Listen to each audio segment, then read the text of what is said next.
Ladies and gentlemen, welcome to another video. In this video, we're going to be talking about how to fix your YouTube video stuck on loading. So let's just get straight into the video. The first thing you want to do is simply go ahead and check if there are any updates available for your YouTube application. Simply open your App Store or Play Store and then simply go to the search bar and search for YouTube.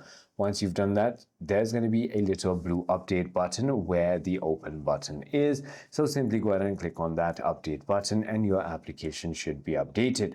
If that is not the case, it might be your internet connection. So try to toggle between your Wi-Fi and your cellular data, which should go ahead and fix your problem.